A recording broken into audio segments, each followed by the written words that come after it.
Oh, howdy all, grab yourself a drink, it is time for some Path of Exile discussion. Today I wanted to talk about what has become the most popular unique item in the game other than Watcher's Eye, and that is the unique chest piece Skin of the Lords.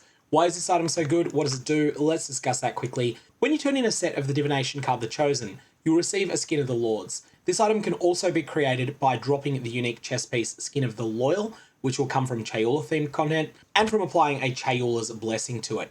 Now this item is incredibly strong, and I want to quickly break down why.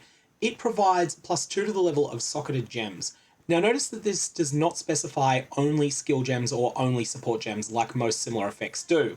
So if we were to then acquire a level 4 Empower support, and were we to socket that into this, you'll see that the Empower becomes gem level 6. This is kind of ridiculous because it provides +5 to the level of socketed active skill gems. This does not scale every particular skill in the game, but it does scale a lot of them, and as a result, it's incredibly powerful in conjunction with this chest piece. Then it also has a line of text 100% increased global defenses. 100% increased global defenses is equivalent to allocating passives on your passive tree that grant 100% increased energy shield, 100% increased armor, 100% increased evasion. And a quick note during editing, because I always forget this, 100% increased ward as well. There was a time historically when this mod was not very good. Those days ended when patch 3.16 came along and rebalanced, aka gigabuffed, both the aura Determination and the aura Grace. Both of these are now incredibly strong, and they scale in one of the best imaginable ways with this 100% increased global defenses. Defiance Banner is also really strong, but Defiance Banner doesn't gain as much from this mod.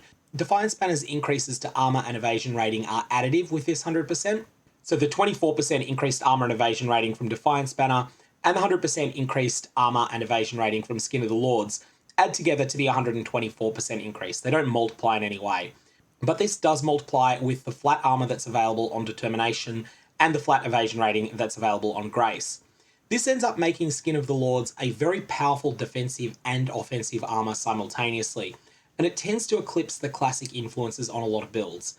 Skin of the Lords also has one additional line of text, and this one varies based on RNG.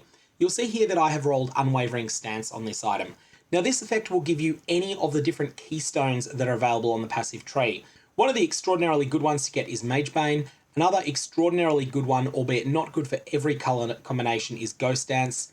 And you could also get something like Divine Shield, which is also very good. Or if you're slightly less lucky, you could get something like Resolute Technique that is a complete stinker on most builds. Or you could get something like Blood Magic, which is a complete stinker on almost every build. Blood Magic, generally speaking, destroys the item. If you roll Blood Magic on it, it is broadly speaking a completely ruined Skin of the Lords. Additionally, if it rolls with 0 red sockets, it's pretty much completely ruined, because it is the synergies with Empower that make this item so good. Now you'll notice that this has the line of text sockets cannot be modified. This means that the item is completely immune to being hit with chromatic orbs. Essentially, anything that has the line of text sockets cannot be modified can only be overwritten by mechanics that also corrupt the item. However, Skin of the Lords is always corrupted, and as a result, you can't change the colours on it by any means. You'll notice if I attempt to use the crafting bench to change the colours on it, it will simply fail. I will be unable to do so. We also need to talk about that line of text, you can socket only corrupted gems in this item. This is a big nuisance. This is a very manageable thing, but it does mean that you won't want to be putting in gems that are not yet fully leveled, and this can be quite tricky if you've got awakened gems. For example, if you happen to loot a level 1 Void Manipulation support gem, you probably want to quality it to 20, level it to 5 in some other means, then double corrupt attempt it. And regardless of the results, then you can stick it in Skin of the Lords. Note that I'm using Void Manipulation as an example here because this gets much better at gem level 5. Even if you get unlucky and it goes to 423 or even worse 4/17, when you then stick it in Skin of the Lords, it will already be gem level 6.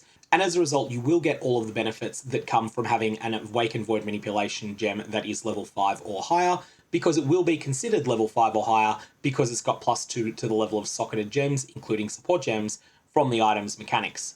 This item is really powerful and it should be used on most builds where your primary skill that you're using to deal damage with scales well with gem levels. If you're using a skill like Frostblades that doesn't scale tremendously well with gem levels, then Skin of the Lords won't do all that much for you.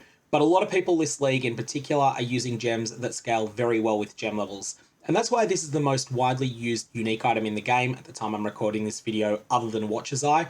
and why I expect that that might well continue for the rest of this league. One last thing you might want to consider for Skin of the Lords. Sometimes getting a Skin of the Lords that has the perfect colour combination for your build and a keystone that is non-ruinous for your build might end up being too expensive for you to afford. If this is the situation, analyse all of the support gems that you're using on your character at the moment and ask yourself, is there a different coloured support gem that is almost as good as this one? For example, maybe you are using Swift Affliction support on your build, but you could function just fine using efficacy support. Yes, you'll deal a little bit less damage, but maybe it'll be worth the sacrifice in order to get access to this powerful unique item a little bit earlier than you otherwise would be able to afford, and potentially to spend the currency that you save by spending much less on a Skin of the Lords on other upgrades for your character that might end up providing even more power somewhere else.